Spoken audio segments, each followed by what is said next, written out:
نحمده ونصلي على رسوله الكريم اما بعد فاعوذ بالله من الشيطان الرجيم بسم الله الرحمن الرحيم من جاء بالحسنة فله خير منها وهم من فزع يومئذ آمنون صدق الله العظيم۔ توجہ فرمائیں، سورہ نمل آیت نمبر 89۔ اللہ تعالیٰ فرماتے ہیں من جاء بالحسنہ، فرمایا کہ جو بندہ نیکی لے کر آئے گا، فلہ خیر منہا، فرمایا اس کے لیے اس نیکی سے زیادہ بہتر بدلہ اس کو دیا جائے گا۔ وَهُمْ مِنْ فَزَعٍ يَوْمَئِذٍ آمِنُونَ، اور فرمایا کہ وہ اس دن کی گھبراہٹ سے امن میں ہوں گے، یعنی قیامت والے دن کی گھبراہٹ سے امن میں ہوں گے۔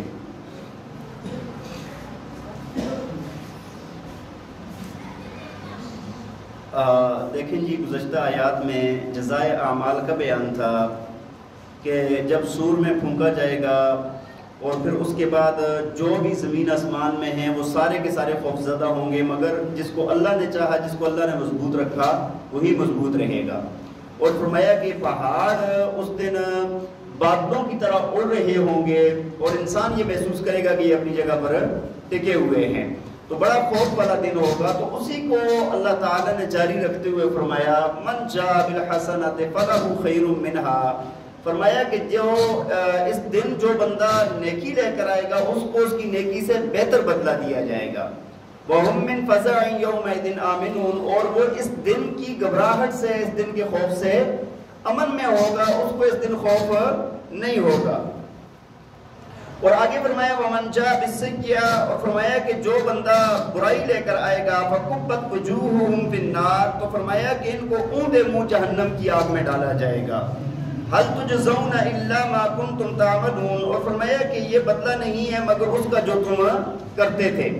دیکھیں، جو بندہ نیکی لے کر جائے گا نا، نیکی کا بدلہ اس سے بہتر ملتا ہے۔ پہلی بات تو یہ ہے کہ نیکی ایک بندہ کرتا ہے، اس کا کم از کم اجر انسان کو 10 گنا ملتا ہے۔ ایک نیکی کا کتنا اجر ملتا ہے؟ 10 گنا اجر ملتا ہے۔ من جاء بالحسنۃ فلہ عشر امثالها۔ اور جب ایک بندے کی نیت زیادہ خالص ہوتی ہے اور زیادہ وہ تقوی کے ساتھ، اخلاص کے ساتھ کام کرتا ہے، تو فرمایا کہ واللہ یضاعف لمن یشاء واللہ واسع علیم، اللہ تعالیٰ اس کو اور بھی بڑھا دیتے ہیں کیونکہ وہ بہت وسعت والا ہے، علم والا ہے۔ اسی طرح اگر کوئی بندہ جہاد میں خرچ کرتا ہے تو اس وقت فرمایا ہے کہ ایک کے بدلے میں 700 کا اس کو اجر ملتا ہے، وہاں پر نیکیاں کتنی بڑھ جاتی ہیں۔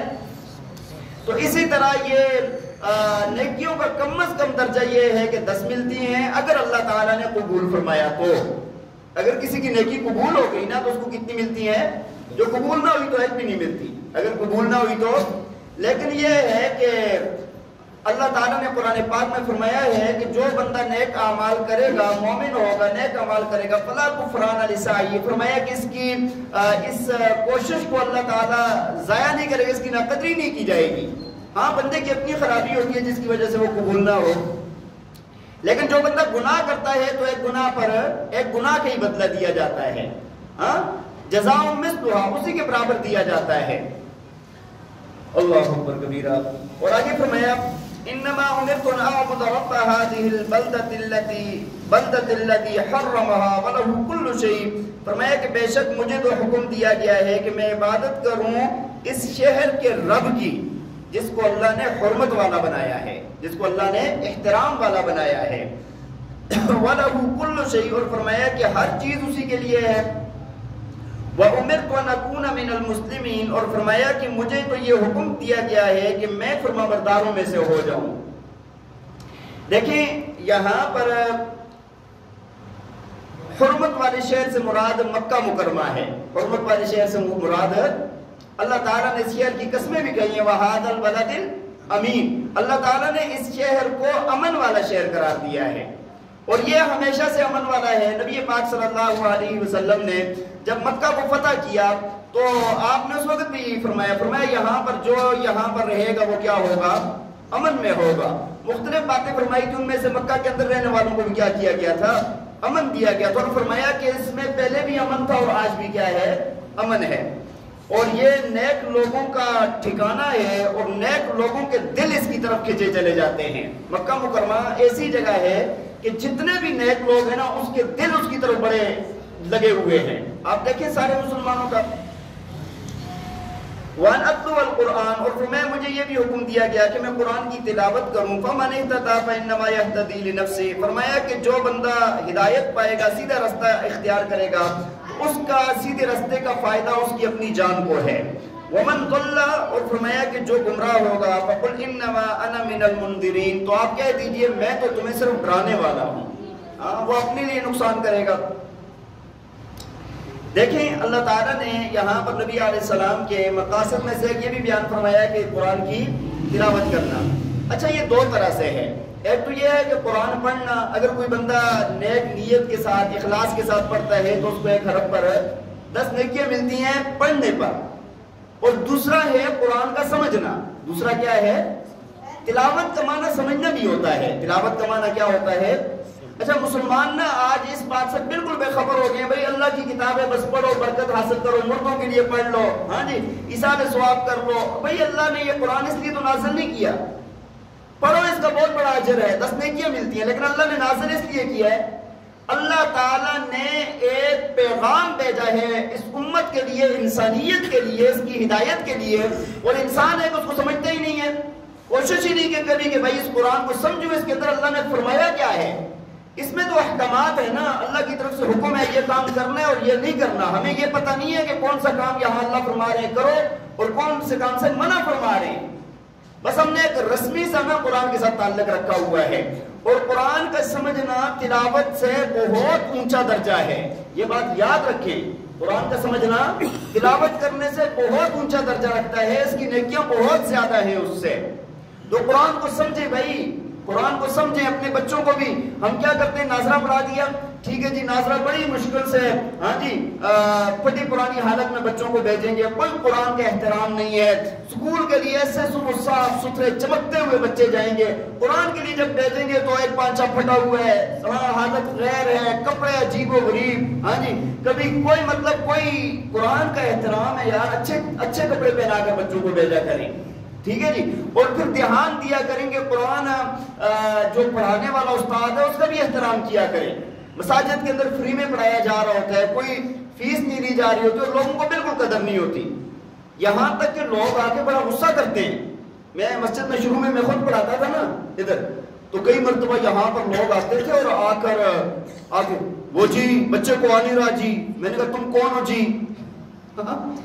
تم کون ہو جی، میں تمہارے باپ کا نوکر ہوں جی، میں اسی طرح کہتا تھا۔ بات سمجھ آ رہی ہے کہ نہیں؟ میں کہا آرام سے بیٹھو ادھر آ کر، بات سمجھ، ایسے لوگوں نے ایک مذاق بنایا ہوا ہے۔ قرآن کا احترام کریں، قرآن والے استاد کا احترام کریں، وہ آپ کا ملازم اور نوکر نہیں ہے، اس کا احترام ہے، احترام کے ساتھ بات کریں اس کے ساتھ۔